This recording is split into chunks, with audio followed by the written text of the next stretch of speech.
요한복음 제6장입니다. 요한복음 제6장 41절부터 46절까지 있는 하나님의 말씀을 들으십시오.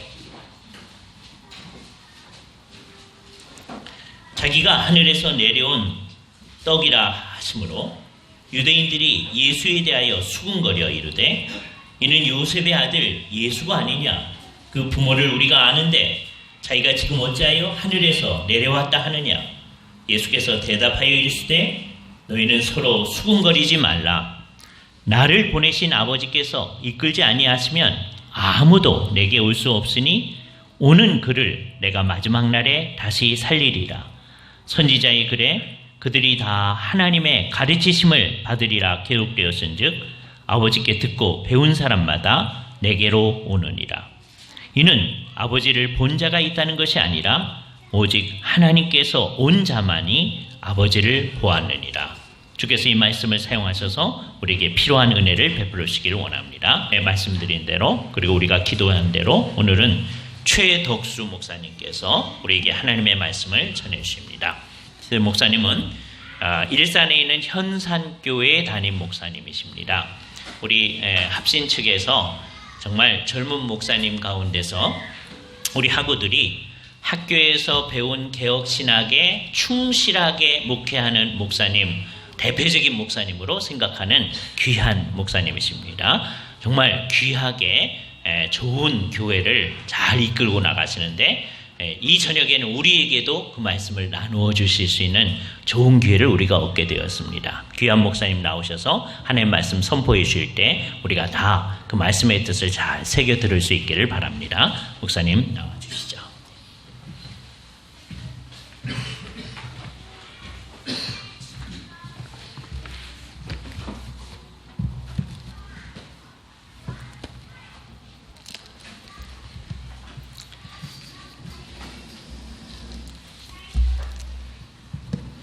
이렇게 언약교회 처음으로 방문해서 여러분들 얼굴을 뵙고 또 말씀을 전할 수 있는 기회를 주신 하나님께 감사를 드립니다. 제가 교회를 개척한 지 올해 이제 11월 초로 17년째가 되는데요. 하나님께 주신 은혜를 따라서 교회를 이룰 수 있었던 것은 이순구 교수님을 비롯한 앞서서 개혁신학을 공부하시고 또 좋은 교회 모델들을 보여주셨기 때문에 가능한 일이었다라고 생각합니다. 이 자리를 빌어서 감사를 드리고 또 함께 그리스도의 몸된 교회를 이루는 이 귀한 은혜를 저에게 주셔서 또 여러분과 같은 아름다운 교회를 이루게 하신 주님 앞에 감사를 드립니다. 한번 기도하고 말씀을 전하도록 하겠습니다. 하나님 아버지, 너무나도 작고 불충한 사람을 주께서 이 귀한 교회로 부르시고 주께서 이 땅 가운데 드러내시고자 하는 귀한 뜻이 있어 오늘도 저를 이곳에 부르신 줄 압니다. 주께서 우리의 마음과 생각 가운데 함께 하시고 기록된 계시의 말씀이 최초 기록될 때의 의도와 목적이 우리 가운데 잘 드러나고 이 시대를 향한 주의 뜻을 또한 잘 헤아려 주의 뜻에 숨돌 수 있는 은혜의 시간으로 인도하여 주시옵소서.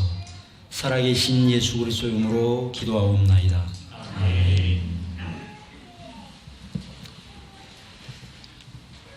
이 저녁에 여러분과 함께 봉독했던 요한복음 6장 말씀은 우리가 잘 아는 말씀이죠. 보리떡 5개와 물고기 2마리로 5,000명을 먹이신 사건은 우리 주일학교 학생들도 교회 학교 학생들도 너무나 잘 아는 이야기입니다.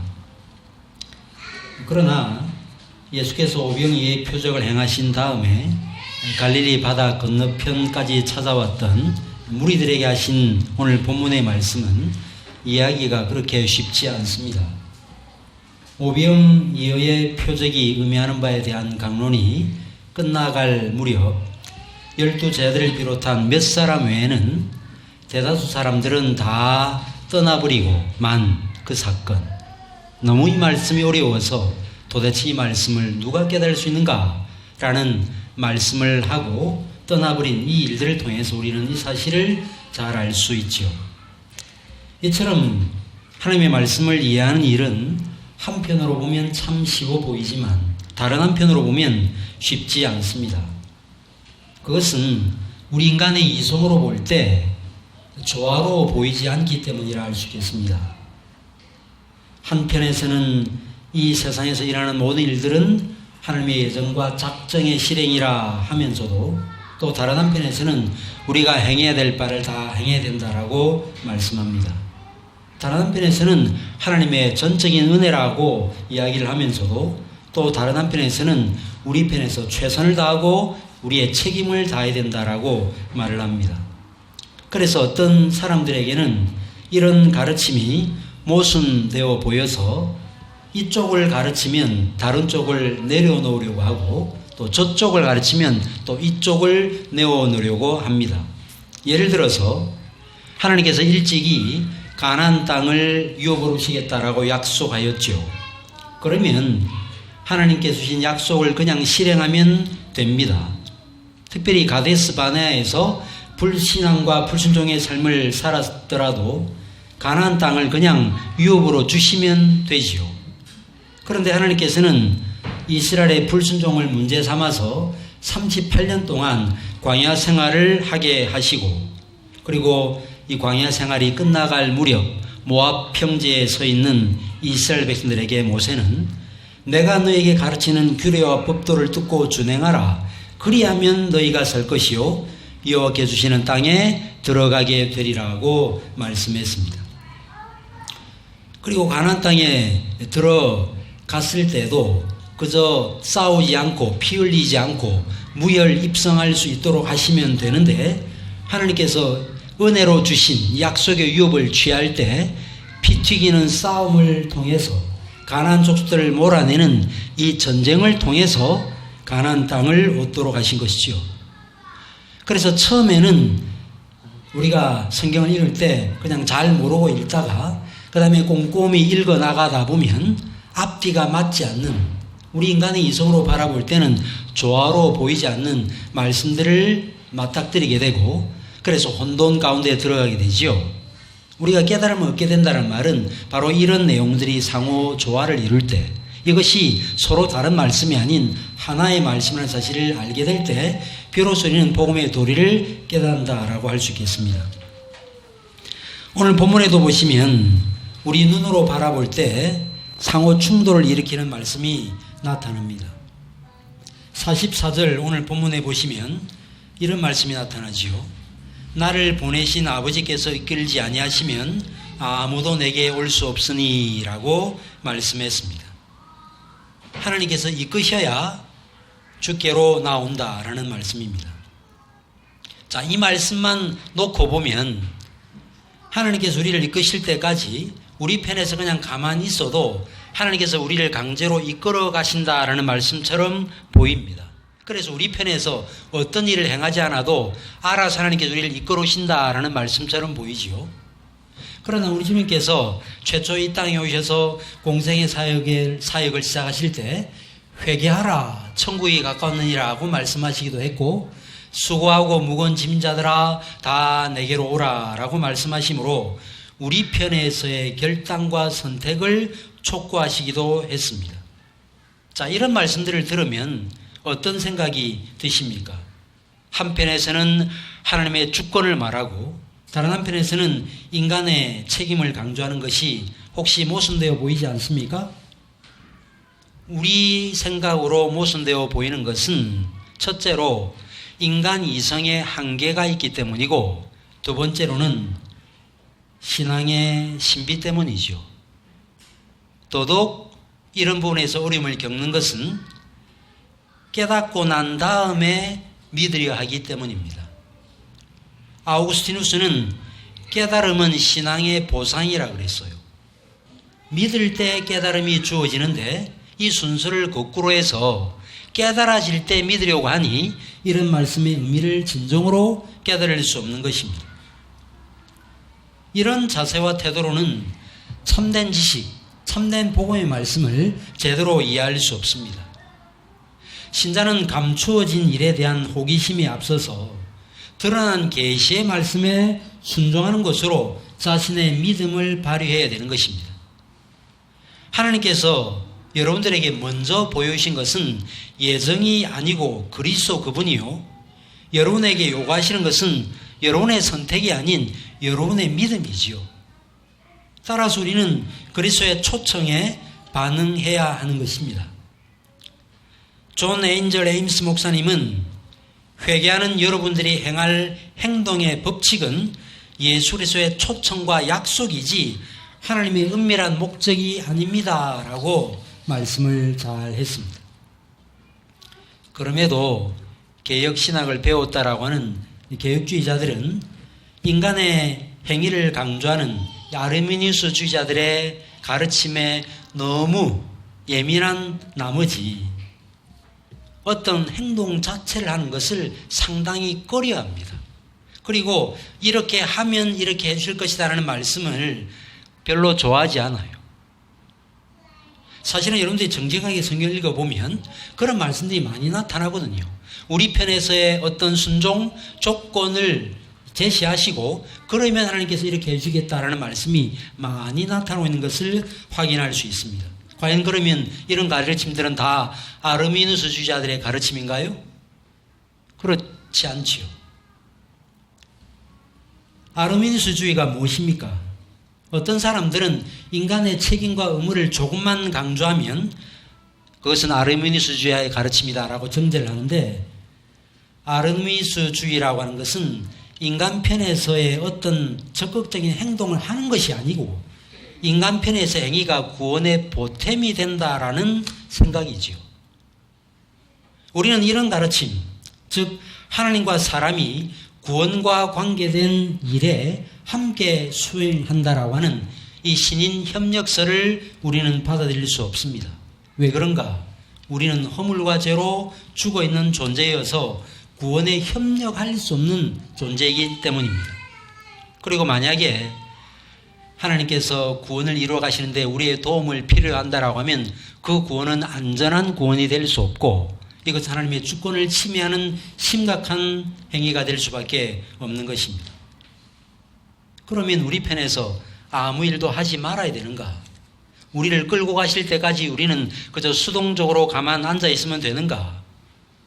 과연 때가 되면 하나님께서 이끄시리라는 믿음만 가지고 수동적인 자세와 태도를 가지고 있기만 하면 되는가? 그렇지 않습니다. 우리 개혁주의 신학의 선배인 헤르만 바빙크는 그의 책 개혁교약 3권에서 이런 말을 했습니다.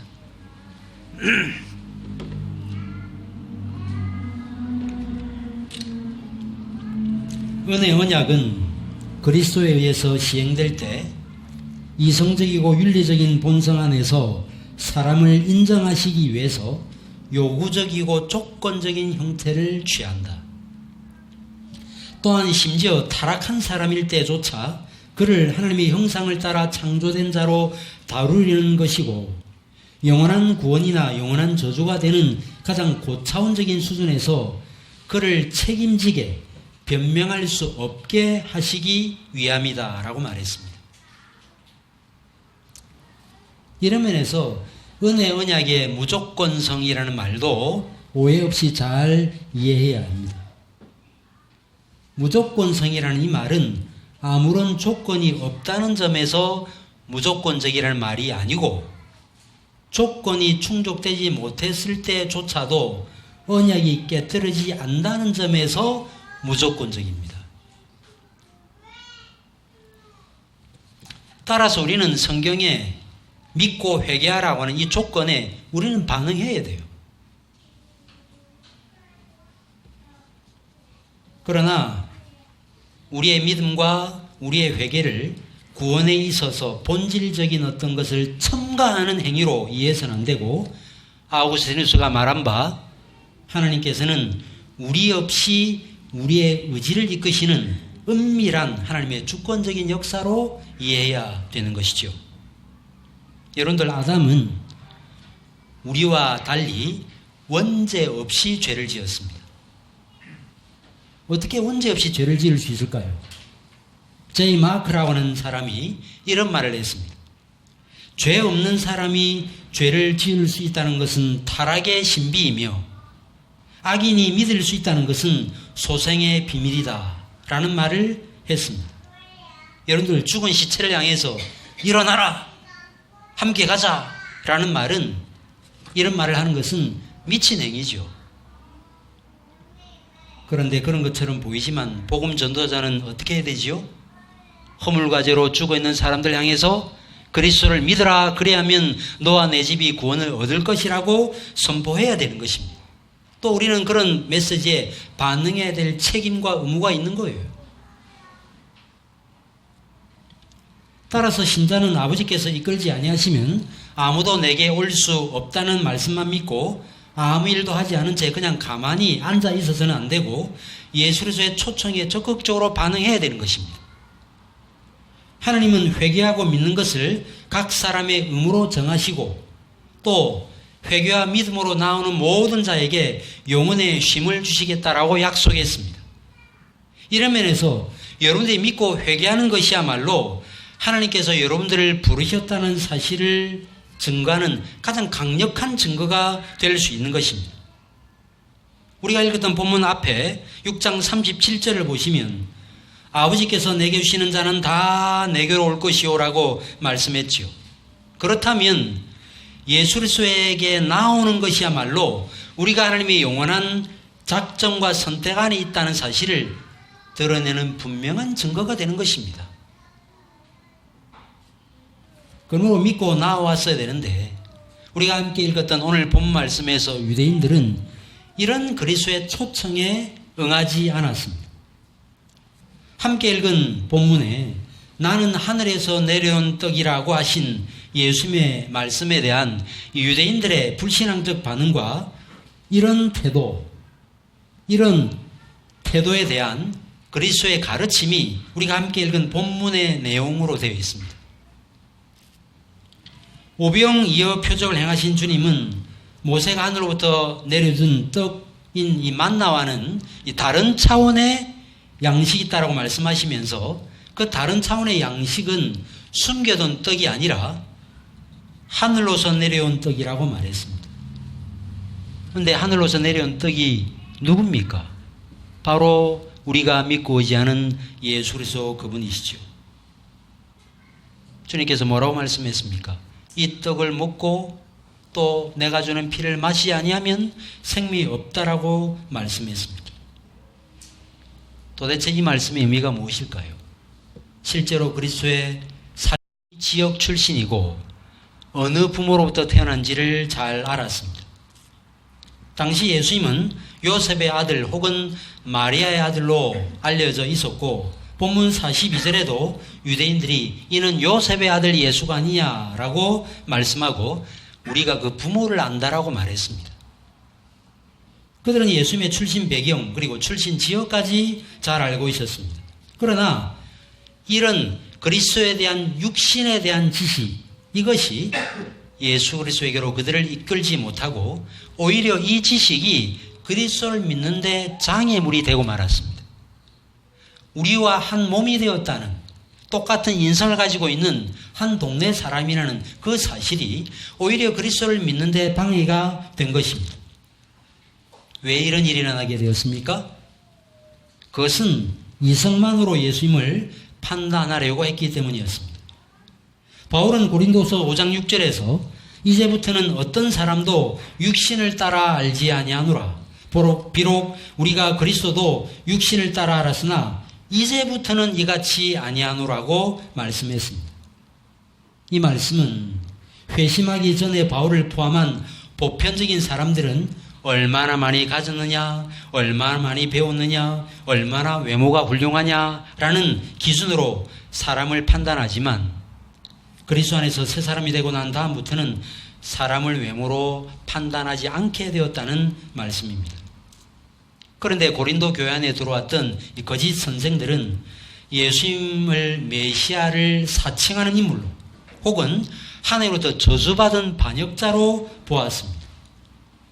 성경이 말하게 하시는 방식을 따라 그리스도를 이해하지 않고 유대교적인 편견을 따라서 그리스도를 이해했기 때문에 이런 결과가 초래된 것입니다. 이처럼 세상의 기준을 가지고 그리스도를 평가하는 것은 예술서를 분명하게 아는 것이 아닙니다.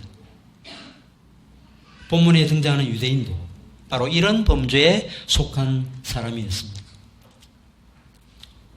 그들에게는 예수님을 볼 수 있는 믿음의 안목이 없었습니다. 오늘 우리가 함께 읽었던 예레미야 9장 말씀에 의하면 마음의 할례를 받지 못한 것이죠. 볼 수 있는 눈과 깨달을 수 있는 마음과 들을 수 있는 귀가 없었던 것입니다. 그래서 그들은 왜 예수님을 쫓았는가? 병고침 받고 질병에서 나음을 받기 위한 목적으로 따랐을 뿐 정작 그 표적을 통해서 메시아의 정체성을 보여주는 것에 대해서는 별 관심이 없었습니다. 우리로 말하면 인간 실존의 문제가 해결되는 것이 중요하지 그리스도가 누군가 하는 것은 별로 중요한 게 아니에요.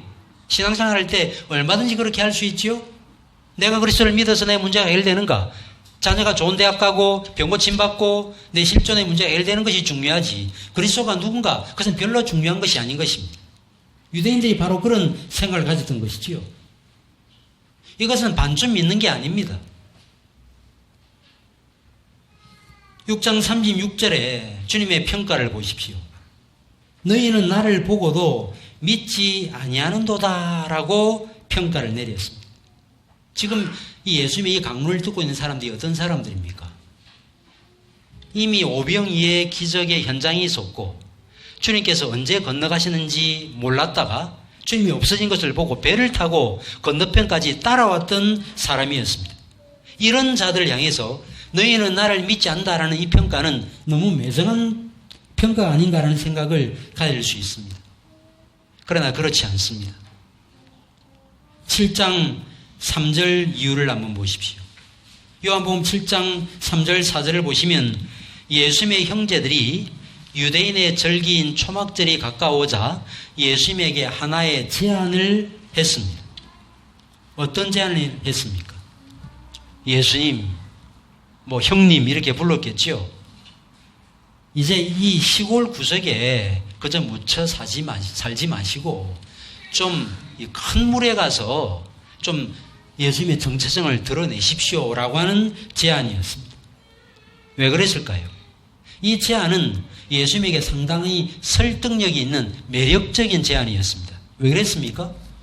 오병이의 기적을 행했는데 그처럼 무수히 따라던 사람들이 다 가고 없거든요.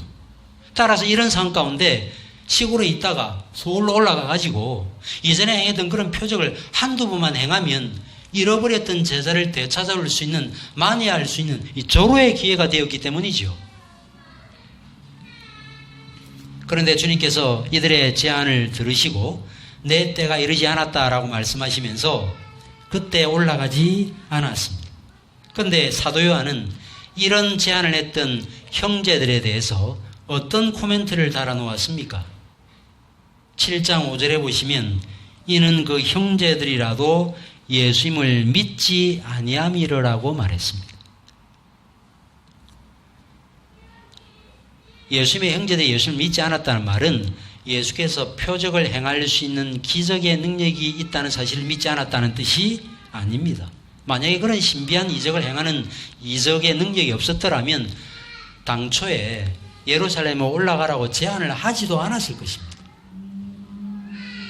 이러면서 믿지 않았다는 말은 무슨 말일까요? 예수께서 이적을 행할 수 있는 능력을 갖고 있다는 사실을 믿지 않았다라는 뜻이 아니고 예수님께로부터 육적인 만족만 얻으려고 했을 뿐 죄인을 구원하시고 죽을 수밖에 없는 인생들을 살게 하시는 생명의 구주로는 믿지 않았다는 것입니다. 이런 면에서 우리가 저자의 출신 배경을 아는데 자기가 뭐라고 하늘로부터 났다고 이야기하느냐라고 수군거렸던 것은 그들은 육에 속한 사람이었음을 증거하는 것입니다. 육신에 속한 사람은 육신의 일만 분별하거든요. 주님은 이런 유대인들에게 너희는 서로 수군거리지 말라라고 말씀했습니다. 이 수군거린다는 이 말씀은 38년 동안 광야 생활을 했던 이스라엘 백성들의 불평과 불만 사건을 떠올리게 만듭니다. 그들이 왜 38년 동안 광야 생활을 해야만 되었는가? 그 이유 중에 하나가 바로 수군거리는 죄 때문입니다. 출애굽기 15장 24절, 민수기 14장 2절에서 이 내용을 말씀하고 있습니다. 따라서 오병이의 기적을 행했을 그 당시 그 사람들은 어떤 사람이었는가? 그들의 조상과 똑같은 부류의 사람이었습니다.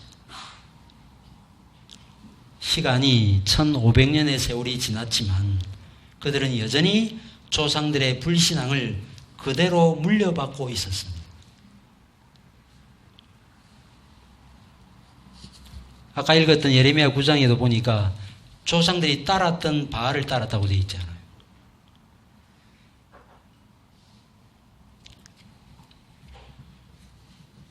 결국 그들이 이처럼 예수님에 대해서 불평과 불만을 표현할 수밖에 없었던 것은 앞서 언급한 바대로 믿지 않았기 때문이었습니다. 자, 그런데 오늘 본문 44절 말씀에는 그들이 이럴 수밖에 없었던 더 근원적 원인을 보여주고 있습니다. 그것은 아버지께서 그들을 아들에게로 이끄시지 않으셨기 때문이었습니다. 삼위 하나님의 은원 안에 택한 사람을 하나님께서 그리스도에게로 이끌어 주셔야 되는데 하나님께서 이끌어 주지 않았기 때문에 그들이 예수님에게 오지 않은 것입니다. 자, 그런데 그들이 믿지 못했던 원인을 조금 더 자세하게 설명하고 있습니다. 나를 보내신 아버지께서 이끌지 아니하시면 아무라도 나에게 올 수 없다라고 말씀하신 다음 선지자의 글에 그들이 다 하나님의 가르침을 받으리라 기록되었은즉 아버지께 듣고 배운 사람마다 나에게 오느니라고 말씀했습니다. 이 말씀은 유대인들이 예수님을 믿지 못했던 불신앙의 원인이 구약 선지자의 가르침을 받지 못한 데 있다는 말이죠. 그래서 주님께서 엠마오로 가던 두 제자의 눈을 열어 율법과 선지자, 그 다음에 시편에서 자신을 가르쳐 증거한 복음의 말씀으로 자신을 증거하신 것이지요.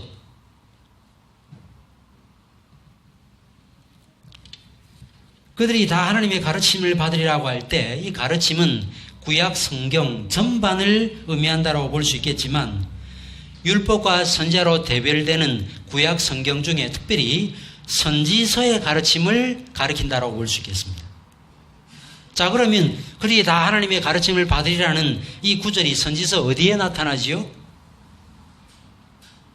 언뜻 보면 예레미야 31장에 나타나는 새 언약의 말씀과 연관된 것처럼 보입니다. 내가 나의 법을 그들의 마음에 두고 그들의 속에 두고 그들의 마음에 기록하여 나는 그들의 하나님이 되고 그들은 내 백성이 될 것이라는 바로 그 말씀, 새 언약의 말씀과 연관된 것처럼 보입니다.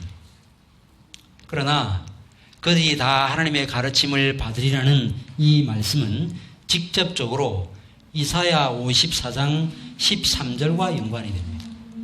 내 모든 자녀는 여호와의 교훈을 받을 것이니 바로 이 말씀과 연관이 되는 것입니다.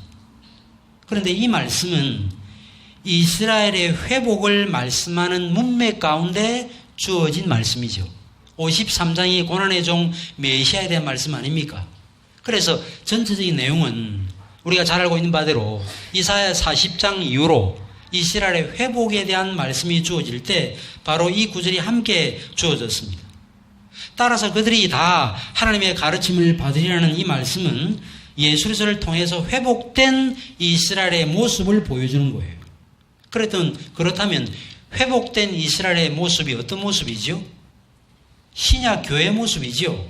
신약 교회가 뭘 가지고 믿었습니까? 율법과 선지자와 시편을 믿음의 내용을 가지고 믿었습니다. 바로 그 내용이 그리스도를 가르치는 사실을 알고 믿었던 것이죠. 이게 바로 회복된 신약 교회의 모습이에요.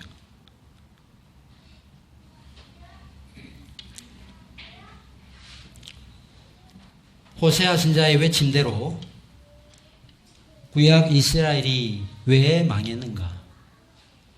사도 바울이 로마서 10장에 말씀하고 있는 바대로 왜 구약 이스라엘이 망했습니까? 열심이 없어서가 아니라 지식이 없어서 망했습니다. 누구보다 하나님을 잘 안다라고 자처했던 유대인들에게 너희는 하나님을 모른다라는 이 말이 매우 섭섭하게 느껴질 수 있었겠지만 이것이 성경의 정당한 평가입니다. 그들이 하나님에 대한 지식을 가질 수 없었던 것은 우리 주님께서 말씀하신 바대로 그들이 하나님 아버지로부터 듣고 배운 적이 없었기 때문이었습니다. 만약 그들이 하나님께로부터 오는 가르침을 참으로 들었더라면 주님께로 나왔을 것입니다. 그런데 그들은 주님께로 나오지 않았는데 왜 나오지 못했는가? 아버지께 나와 듣고 배우지 못했기 때문이었습니다.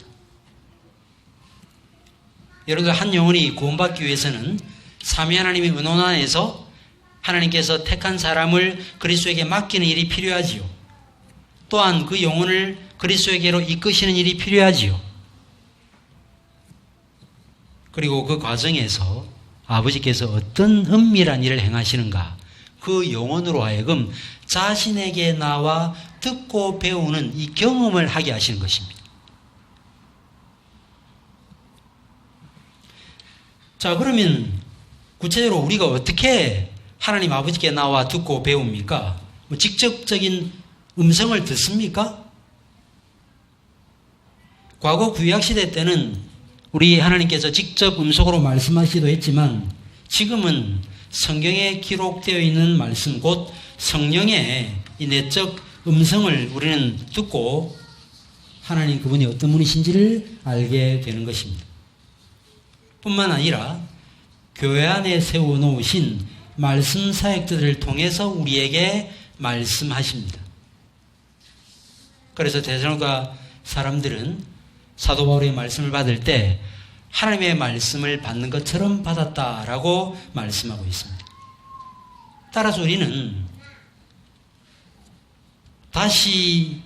다시는 각기 이웃과 형제를 가리켜 이르기를 너는 여호와를 알라 하지 아니하리니 라는 이 말씀이나 너희는 주께 받은 바 기름 부음이 너희 안에 거하나니 아무도 너희를 가르칠 필요가 없고 라는 요한 1서 2장 27절 말씀을 교사가 필요하지 않다라는 뜻으로 이해하시면 안 되지요. 에디오피아 여왕 간닥의 국고를 맡은 에시가 광야로 내려가다가 이사야 53장을 읽고 있었는데 그 의미를 깨달았습니까? 못 깨달았어요. 지도하는 이가 없는데 어떻게 깨달을 수 있겠는가? 라고 반문했습니다. 구약 성경에 능통했던 아볼로는 누구한테 배운 적이 없습니까? 브리스길라가 데려다가 복음의 도리를 가르쳐줬습니다. 디모데는 모태신앙이니까 어릴 때부터 그냥 다 알았습니까? 외조모 로이스 어머니 유니게로부터 그도 배워야만 되었던 것입니다. 따라서 나는 하나님께 직접 배운다는 핑계로 교회 안에 세워놓으신 말씀 사역자들의 가르침을 무시하는 이 어리석음을 범해서는 안 되는 것입니다. 보통 신비주의자들이 이런 오류를 범하지 않습니까? 직통 게시파들. 그렇지요?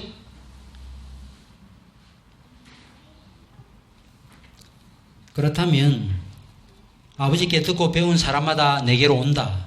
너희는 주께 받은 바 기름 부음이 너희 안에 거하나니 아무도 너희를 가르칠 필요가 없다는 말씀은 그러면 어떻게 이해되는가? 이 말씀은 하나님의 직접적인 가르침이 말씀 사역자들의 가르침보다 더 탁월하다는 말씀이지요. 말씀 사역자가 아무리 잘 가르쳐도 신자의 영혼 안에서 효력이 발생되기 위해서는 성령의 깨닫게 하시는 역사가 필요한 거죠. 그래서 말씀 사역자가 설교 전에 성령의 조명하심 은혜를 구하는 기도를 하는 것이고 또 여러분들 예배 본문을 따라서 6일 동안 설교자를 위해서 기도하는 것입니다. 하나님께서는 이런 과정을 통해서 우리를 그리스도에게로 이끄신다라고 말씀하고 있습니다.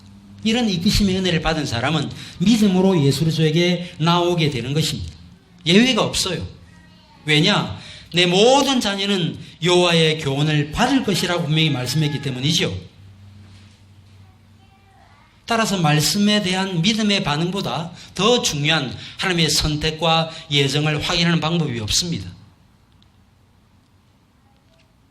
물론 주님께 나오는 과정에서 사람마다 차이가 있을 수는 있겠습니다. 어떤 사람은 그저 중고등부 활동할 때 친구가 우리 교회 예쁜 여자친구 있으니까 가자. 그래서 그냥 한순간 따라온 사람도 있고, 저희 교회 한 성도님 중에는 자녀가 유아 세례를 받게 되는데 그 남편한테 오늘 유아 세례를 채원이가 받는데 남편이 있는데 나 홀로 받기 좀 그렇다. 그러니까 당신이 함께 가자. 라고 해서 유아 세례를 받는 날 나와서 그날부터 세가족 성부를 하고 지금까지 저희 교회의 교인이 되어 있습니다. 그런 방식으로 나올 수 있겠죠. 또 어떤 사람들은 이사 1장 말씀대로 그야말로 머리 끝부터 발끝까지 얻어 터져서 하나도 성한 데가 없는 그런 상으로 그야말로 질질 이끌려 나오는 그런 경우들도 있을 수 있겠지만, 어쨌든 궁극적으로는 하나님께 다 나오게 된다. 그리스도에게 다 나오게 된다라는 말씀입니다. 자, 그런데 하나님께서 이처럼 택한 자들을 이끄실 때 어떤 방식으로 이끄십니까? 여기 이끈다라는 이 단어는 끌어당기다, 강제하다라는 뜻입니다.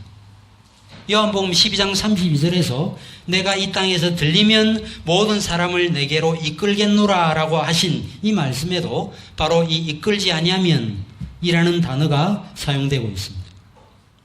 하나님께서 자기 백성을 이끄실 때 자신에게 나오지 않으면 안 되도록 만드신다, 그런 말씀이죠. 그래서 인간적인 어떤 가능성도 하나님께서 다 차단해서 이제는 하나님께 나오지 않으면 안 되도록 만드시는 것입니다. 정할 수 없는 은혜라는 게 바로 이런 것 아니겠습니까? 불가항력적 은혜, 대표적인 성경 구절이 바로 오늘 본문 44절 말씀 아니겠습니까? 이런 원리를 그림처럼 보여주는 말씀, 우리 한번 호세아 2장 6절 7절 한번 찾아보실까요? 호세아 2장 6절 7절 말씀,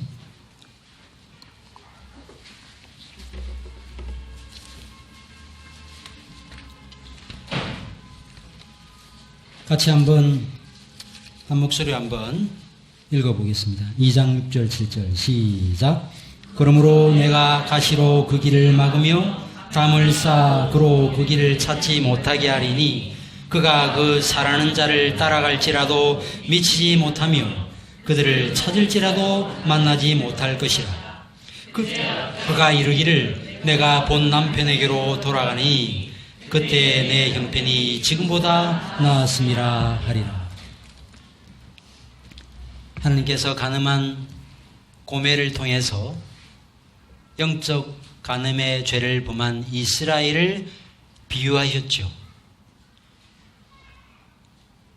외간 남자와 노란한 자기 아내를 데려다 놓으면 또 나가고 또 나가고, 그래서 하나님께서 어떻게 하셨다는 것입니까?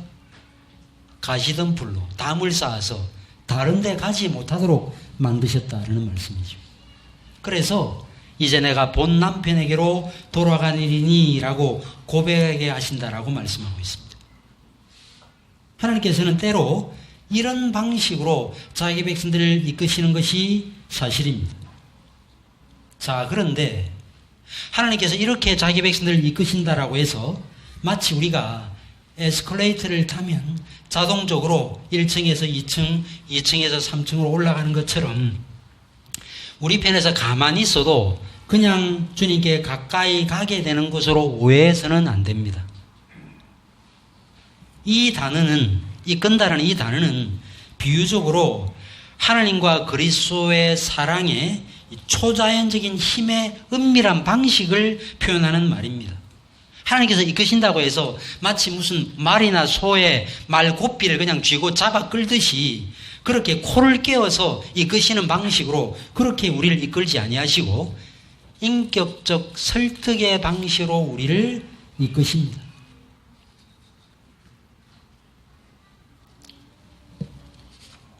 쉬운 예를 한번 제가 들어보겠습니다. 저도 아들이 둘이 있습니다. 27살, 24살 두 아들이 있습니다. 일반적으로 이제 아들을 둔 아버지는 아들이 커가면서 자기 아들과 잘 어울리겠다라고 싶은 자매를 보면 내 아들이 저 자매하고 좀 사귀면 좋겠다라는 마음을 갖지요. 저런 자매는 우리 집에 며느리감으로 참 좋겠다라는 마음을 갖습니다. 자, 그러나 아버지는 자신이 마음에 드는 자매의 마음을 아들에게로 이끌 수 있는 능력을 갖고 있지는 않습니다.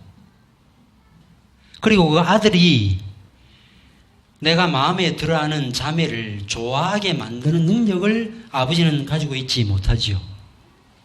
그래서 마음에 드는 자매가 있는데 별 관심을 보이지 않게 될 때 상당히 마음이 답답한데, 이것은 저의 경험에서 나온 이야기입니다. 두 사람이 서로 좋아하고 사랑하도록 만들 수는 없는 것이죠. 이 자매의 좋은 점을 이야기해 줄 수도 있겠고, 또 자매와 잘 사귈 수 있는 팁을 선경험자로서 줄 수는 있겠으나 자매의 마음을 아들에게로 향하도록 만들 수는 없고, 이 일만큼은 적어도 아들에게 맡겨야만 되는 것입니다. 그러나 우리 아버지 하나님은 그렇지 않습니다. 왜냐하면 모든 택한 백성들은 모두 아버지 하나님의 주권하에 있고, 그들은 회심하기 전부터 이미 성부 하나님의 마음에 있던 자들이기 때문이죠. 왕의 마음이 여호와의 손에 있음이 마치 봇물과 같아서 그가 임의로 인도하시느니라. 잠언 21장 1절 말씀대로 하나님께서는 각 사람의 마음을 아시고, 아니 각 사람의 마음을 지으셨기 때문에 그는 마음대로 역사하실 수 있는 것이죠. 그래서 바로의 마음을 강팍하게 하기도 하시고 부드럽게 하기도 하시는 그 능력을 소유하고 계신 것입니다. 우리가 믿고 의지하는 하나님은 바로 이런 능력을 가지고 계시기 때문에 만세전에 예정한 신부인 신자들을 자기 아들에게로 이끌 수 있는 능력을 갖고 있기 때문에 우리가 그리스도의 신부가 될 수 있는 것입니다. 성부께서 택한 자들을 자신의 아들에게로 이끄시는 일과 관련해서 우리가 알아야 될 또 한 가지 사실은, 자신의 사랑하는 아들과 도무지 어울리지 않는 이들을 아들에게로 이끄신다라는 사실입니다. 이것이 얼마나 큰 사랑인지요. 앞서도 제가 말씀드렸죠. 저에게 두 아들들이 있습니다.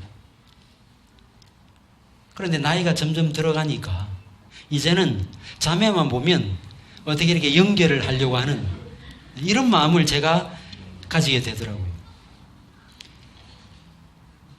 제가 청년부 담당 사역자입니다. 청년부를 제가 가르칩니다. 점심 식사 마치고 1시 20분부터 제가 기독교 고전 같은 거, 개혁 교회라든지 그런 책들을 가지고 함께 1시간 정도 공부하고 그 다음에 조별 나눔 시간을 갖습니다. 그래서 제가 청년들을 많이 접하지요. 그러다 보니까 좀 마음에 좀 들면 이 자매하고 내 아들하고 좀 사귀었으면 좋겠다라는 마음을 갖습니다. 자, 그런데 제가 그 자매를 바라볼 때 제 아들보다 모든 면에서 월등하거나 적어도 그 순위 같은 자매에게 그런 마음을 갖지, 가정 배경이나 모든 면에서 볼 때 전혀 제 아들하고 어울리지 않는 그런 자매가 내 아들하고 사귀었으면 참 좋겠다라는 소원을 제가 가질까요? 여러분들 저를 오해하시면 안 됩니다. 저는 그렇게 성숙한 사람이 아니에요. 수준이 훨씬 나은 사람은 아니라 할지라도 적어도 이렇게 좀 어울릴 만한 자매가 내 아들하고 사귀었으면 좋겠다라는 마음을 갖습니다. 물론 우리 개혁자들은 예전에 패스트나 혹은 전쟁으로 과부들이 많이 생겼잖아요. 그래서 어떤 분들은 정말 구제하기 위해서 과부와 결혼한 훌륭한 개혁자들이 있긴 하지만 저는 그런 정도의 실력은 갖추지를 못했습니다. 이 세상에 어느 아버지가 자기 아들을 한 여자와 결혼시킬 때 자기 아들보다 못한 여자를 굳이 골라서 자기 아들과 결혼시키겠습니까? 뭐 결혼이 구제사역도 아닌데. 저도 마찬가지죠. 그래서 저는 늘 제 아들과 같은 수준 아니면 제 아들보다 좀 더 모든 면에 나은 자매와 결혼하기를 바라서 제발 그런 자매와 좀 사귀었으면 좋겠다라는 마음을 가졌습니다. 그런데 감사하게도 제가 볼 때 제 두 아들은 자신보다 나은 자매와 사귀고 있습니다. 그래서 저는 절반의 성공을 한 셈이라 할 수 있겠습니다. 아직까지 결혼까지는 고린 못했는데 어쨌든 저희 청년부 안에서 자매들과 사귀게 되었는데 첫째는 공인된 커플이었고 둘째는 아직 공인이 되지 않은 커플이었는데 요 근래 교회 앞에 알리게 되자 어떤 여성도님이 제 아내에게 와가지고 좋은 자매는 목사님 아들들이 다 골라가네요 라는 말을 했다는 이야기를 제가 오늘 들었습니다.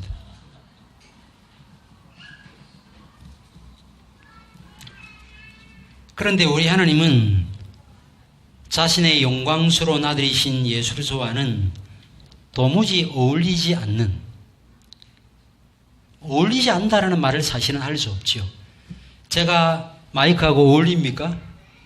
제가 마이크하고 인격적으로 소통할 수 있습니까? 창조주인 하나님 그분과 피조물이 소통할 수 있나요?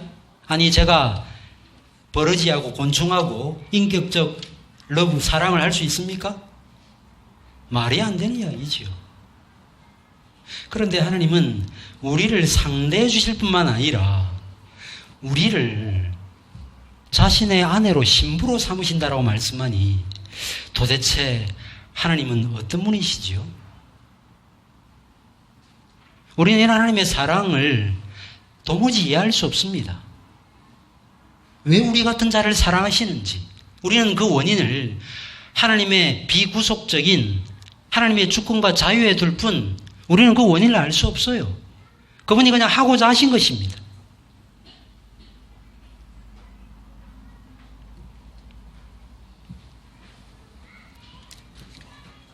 하나님은 도무지 어울리지 않는 존재, 유한한 존재, 무가치한 존재, 그것도 범죄에서 자신과 원수 관계에 있는 죄인을 택해서 자신의 아들 그리스도와 결혼시키도록 하신 것입니다.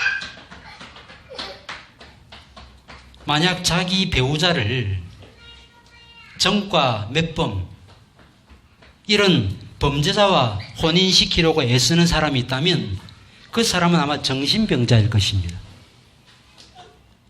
그런데 성부 하나님께서는 아들의 영광에 가까이 갈 수도 없는 죄인이요 자신의 원수관계에 있는 자를 이끌어 자신의 사는 아들과 하나 되게 연합시키신 것이지요. 이 사랑을 우리가 어떻게 감당할 수 있겠습니까? 이처럼 그리스도에게로 나오는 이들은 하나님께서 어떻게 하시는가? 억지로 이끌어서 나오게 하지 않고 인격적 설대의 과정을 통해서 호세아 2장 14절에도 나타나지요. 그 마음에 말을 내서 잘 구스르고 타일러서 그리스도에게 나오지 않으면 안 되는 방식으로 우리를 그리스도에게로 인도하시는 것입니다.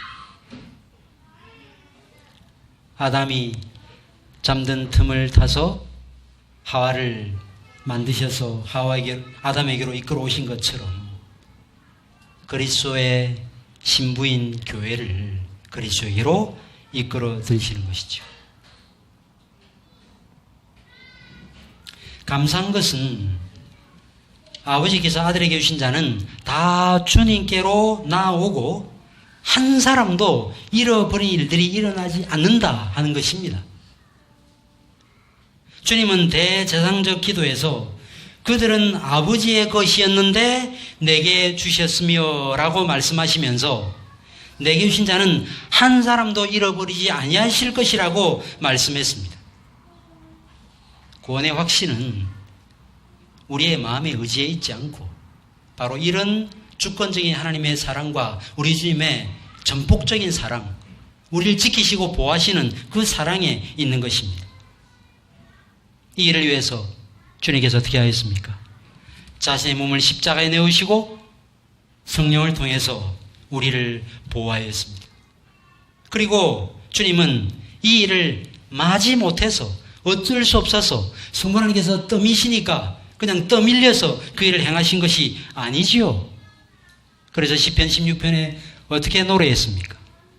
땅에 있는 성도는 존귀한 자들이라고 노래를 했고 히브리서 기자는 이 사실을 시편 40편 6절 8절 말씀을 인용하면서 내가 주의 뜻 행하기를 즐기오니 라고 말씀했던 것입니다.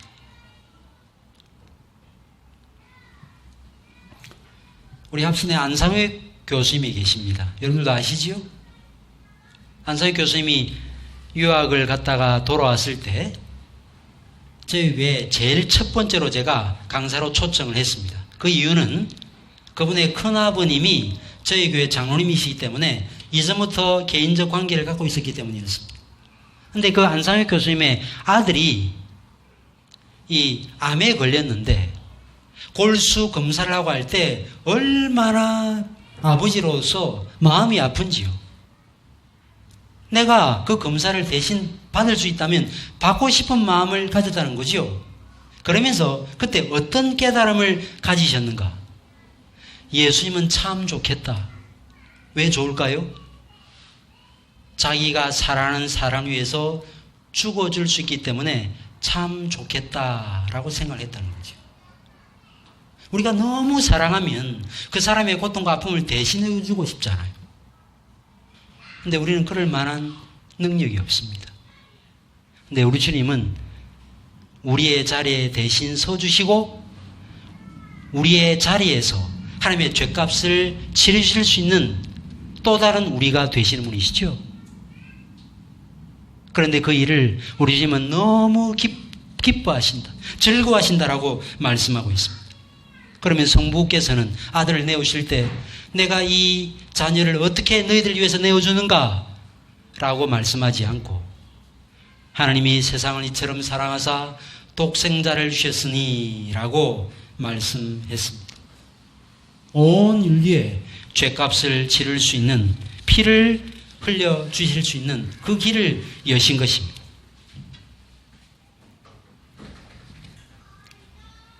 그런데 이처럼 성부께서 우리를 위하여 아들로 하여금 목숨을 내어 놓으시도록 하실 텐데 만약에 아들이 십자가에 죽으심에도 불구하고 정작 택한 백성이 나오지 않는다면 쉽게 말해서 진수성찬을 다 차려놓았는데 와서 먹기만 하면 되는데 오지 않는다면 예수 그리스도의 희생은 아무 의미 없는 희생이 되고 말았을 것입니다.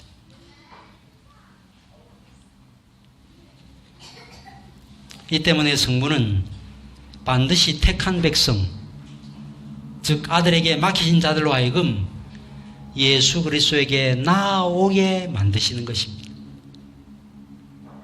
그래서 그리스도의 초청에 반응하는 것이 그래서 중요한 거예요. 우리 개혁주의자들, 선택과 예정과 작정을 아는 우리 개혁주의자들은 이런 면에서 죄송하지만 복음주의자들 좀 본받으셔야 돼요. 선택과 예정과 작정 중요합니다. 그러나 하나님의 교과서를 보세요. 성경을 보십시오. 하나님께서 우리를 구원하시는 구원의 경륜의 방식은 하나님의 작정, 예정, 선택이 먼저입니다. 그런데 창세기 1장을 여시면 하나님의 작정, 예정, 선택이 있습니까? 아니에요. 창조, 타락이 있습니다. 언약이 있고요. 나중에 가서 선택, 예정을 이야기합니다. 우리 하나님은 우리가 알아야 될 내용도 잘 아시지만 우리가 배워야 될 순서도 잘 아세요. 뭐부터 배워야 돼요? 창조부터 배우셔야 되는 것입니다. 신학 공부 중요하지요. 그러나 그것을 너무 열심히 하셔서 그 지식이 믿음으로 나아가는 데 있어서 걸림돌이 되면 안 되는 거예요. 그런데 안타깝게도 개혁신앙을 한다는 분들 중에 이런 실수와 오류를 범한 분들이 많이 계십니다. 저는 그것을 아주 통탄스럽게 생각하는 사람입니다. 하나님의 예정과 선택을 컨닝해서 내 구원을 확인할 수 있습니까? 그럴 수 없어요. 내가 그리스도에게 나아가는가? 내가 말씀 앞에 나아가는가? 믿음과 회개로 하나님께 나아가는가? 그것이 훨씬 더 중요한 우리 구원의 확신의 근거가 되는 것입니다. 이처럼 전폭적인 믿음과 신뢰로 그리스도에게 나오게 될 때 부르시는 자들 안에 매우 중요한 변화가 일어나게 됩니다. 그 변화가 무엇일까요? 지성이 깨우침을 받게 되고 단단한 마음이 깨어지고 완고한 의지가 정복되는 놀라운 역사가 나타나게 되는 것이죠. 내가 믿고 내가 회개했으니 그것은 내가 하나님의 구원 행위에 보탰다라고 말할 수 있을까요? 그렇지 않지요.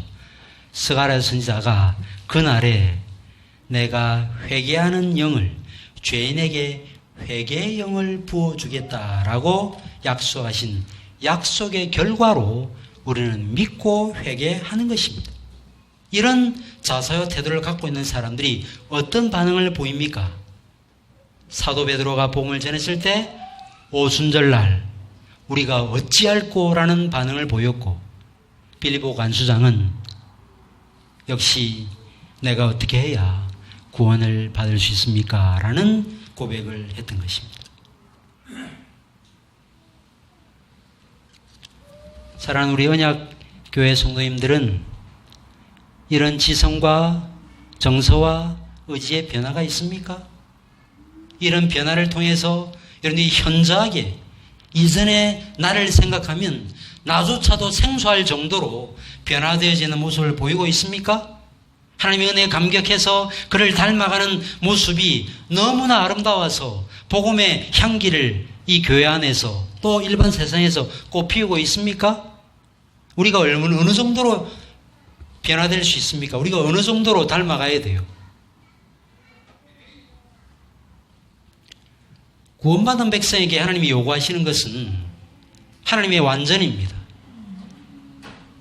창세기 15장에서 하나님께서 약속하시고 약속하신 것을 믿었을 때 17장에서 의롭다 하시는 징표로 할례 언약을 행하시죠. 그때 제일 먼저 하나님께서 뭘 요구했습니까? 너는 내 앞에서 완전하라 그랬죠.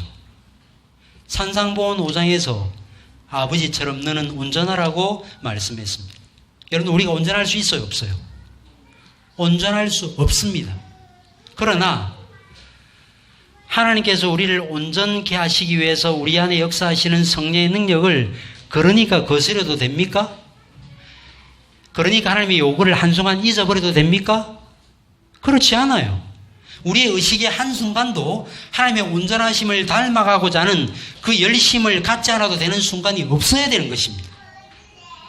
그게 맞는 거예요. 할 수 없으니까 그냥 이렇게 살다가 그냥 이 모양 이 꼴로 그냥 가지. 율법 폐결론주의는 아니겠지만 율법 폐결론으로 상당히 치우신 거예요.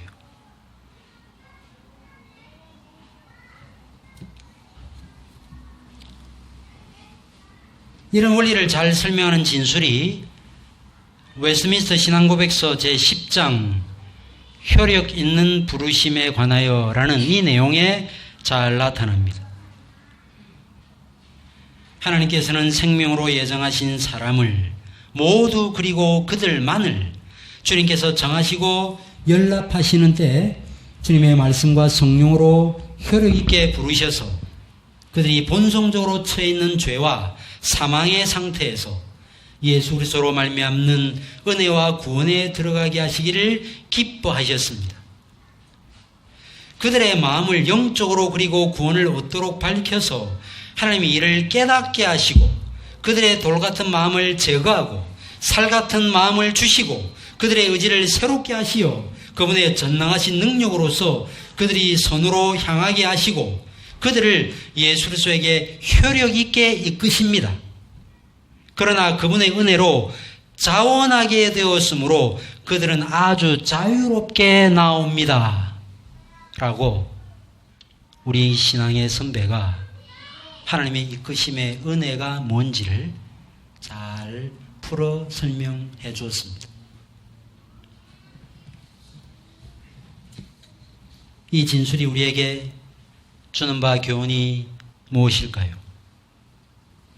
한 사람이 주님께 나오는 일에는 하나님 아버지의 이끄심의 역사가 있어야 된다라는 사실입니다. 그런데 이끄심의 역사를 우리 가운데 이루실 때 어떻게 이끄시는가? 은혜로, 자원하는 방식으로 자유롭게 나오도록 우리를 이끄시는 것이죠. 사람은 인격적 존재이기 때문에 자유를 갈망합니다. 브레이브 하트라는 스코틀랜드 독립전쟁의 영웅에 대한 영화를 보신 적이 있죠? 마지막에 참수형을 당하기 전에 무엇을 외쳤습니까? 프리덤, 자유라고 외쳤습니다. 인간은 자유롭게 되기를 그렇게 바라지요. 이런 사실을 아시는 하나님께서 우리를 이끄시되 우리를 컴퓨터용으로 활성화시켜서 자발적으로 나오게 하시는 것입니다. 영적 선은 우리의 인격의 자발성을 통해서만 가능해요. 강제로, 억지로. 그 다음에 무엇을 행하면 하나님께서 무엇을 주시겠다라고 하는 그 상의 마음이 걸려서 행하는 일들은 그것은 진정한 선이 될 수 없는 것입니다. 자, 그러면 이제 마무리를 하면서 오늘 본문 말씀의 의미를 좀 더 자세히 살펴보겠습니다. 그러면 하나님께서 우리를 어떻게 자발적으로 만드십니까? 아버지께로부터 듣고 배우는 방법으로 우리를 자발적으로 만드시는데 그 구체적인 방법이 뭐냐? 그리스도에 대한 지식을 우리로 하여금 매우 절실하게 느끼도록 만드는 방법입니다.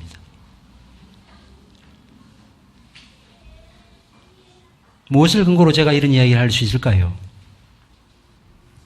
빌립보서 3장에서 사도 바울이 자신의 신앙의 이력을 고백하지요. 그러면서 자신이 베냐민 집하고 팔회 만에 할례 받았고 등등등 쭉 이야기를 하다가 그런데 나중에 뭐라고 고백하는가? 내 주 예수 그리스도를 아는 지식이 가장 고상한 줄 알고 다른 것은 다 배설물로 좀 적나라하게 표현하면 다 똥으로 여겼다는 것입니다.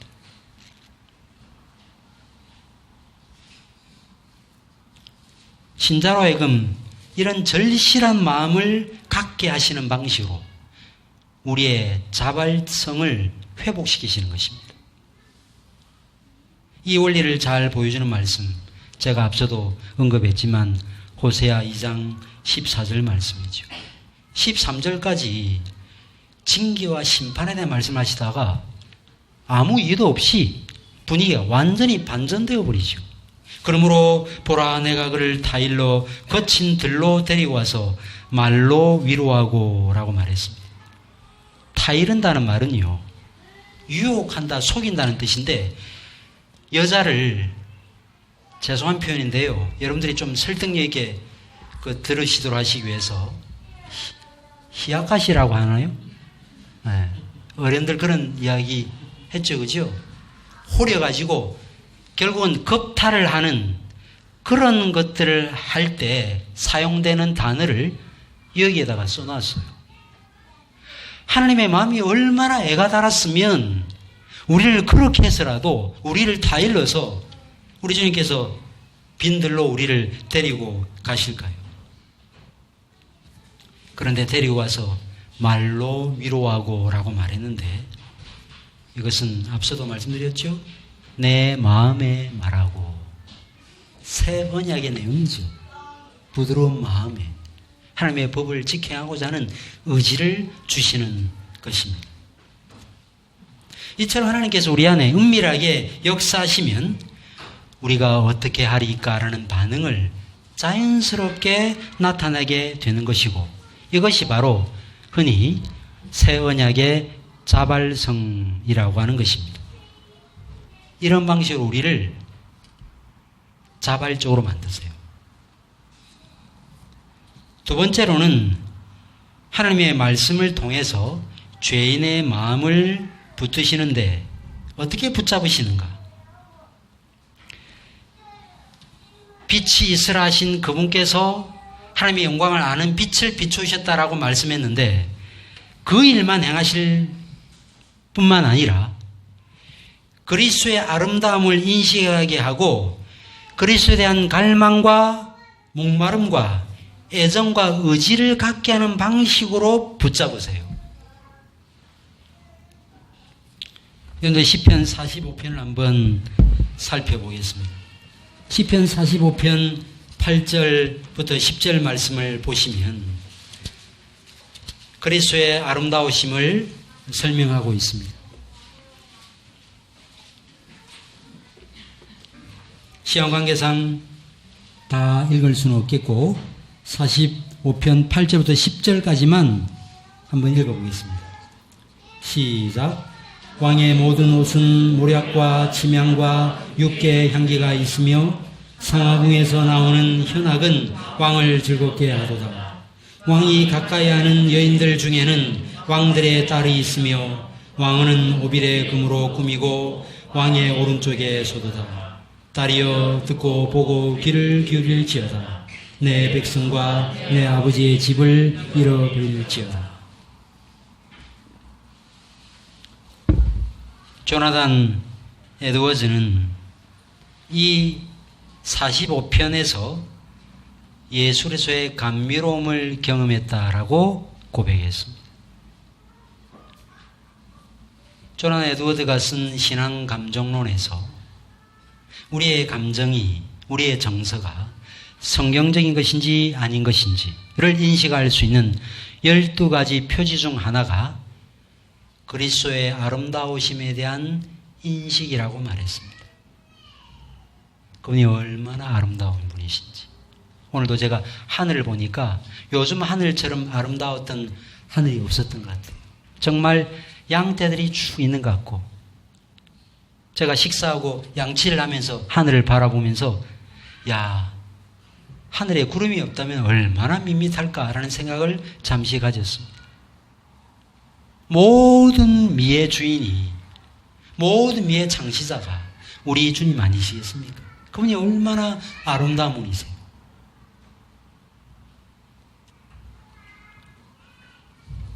하나님은 이런 방식으로 자기 백성의 마음을 그리스도에게로 인도해 드리시는 것입니다. 그리스도에게 나오면 성부를 알 수 있습니다.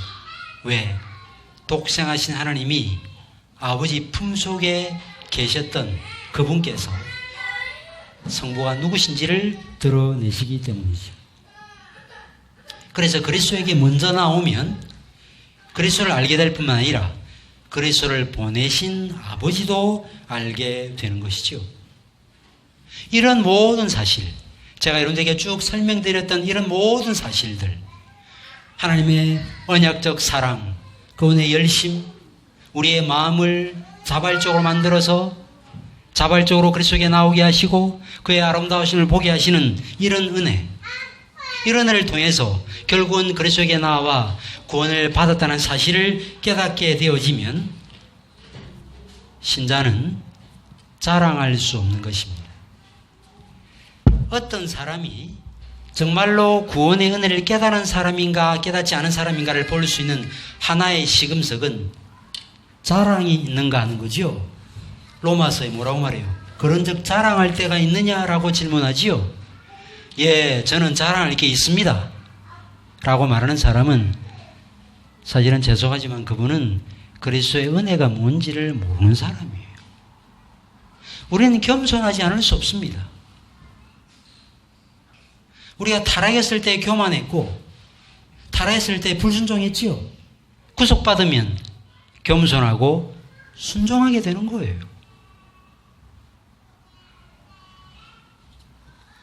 따라서 내가 하고자 하면 얼마든지 할 수 있다라는 생각은 얼마나 잘못된 생각인지 모릅니다. 하나님께서 하게 해 주셔야 하는 거예요. 그렇다고 하게 해주실 때까지 넉넉토 있는 것은 이런 비밀한 하나님의 이끄심의 방식을 모르는 것이죠.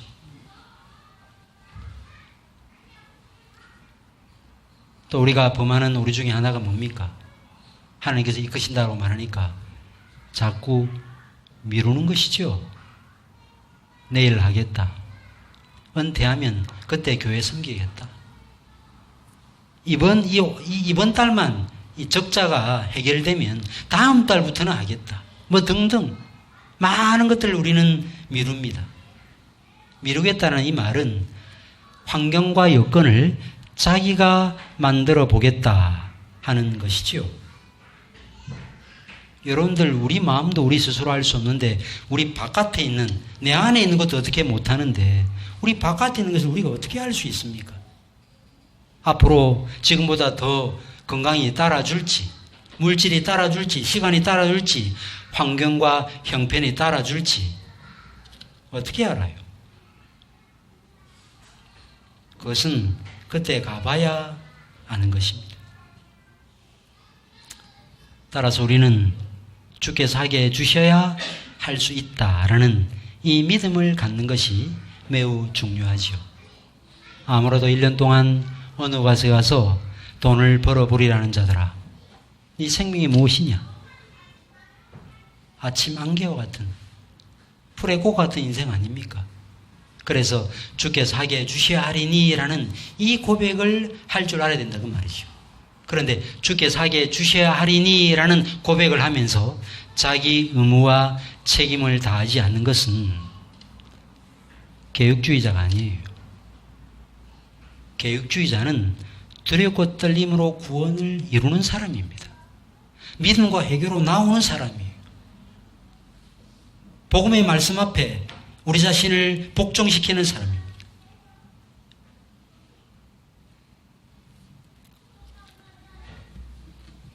종교계 500주년을 맞이해서 여기저기서 많은 세미나들이 있습니다. 저도 또 내일 모레 어느 한 군데 가서 어떤 내용을 조금 나누게 되었는데요. 행사들 참 많이 합니다. 근데 죄송한 표현인데 그들만의 리그가 아닌가 이런 생각을 간혹 가질 때가 있습니다.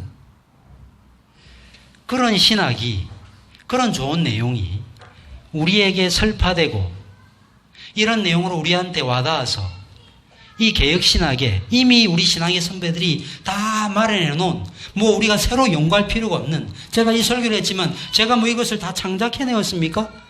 전부 다 제가 다 신앙의 선배들이 그래 도움을 받아서 그냥 여기에다 그냥 써놓은 거예요.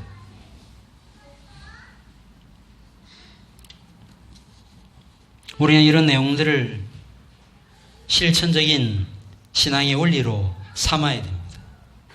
믿으셔야 되고 회개해야 됩니다. 기도하셔야 돼요.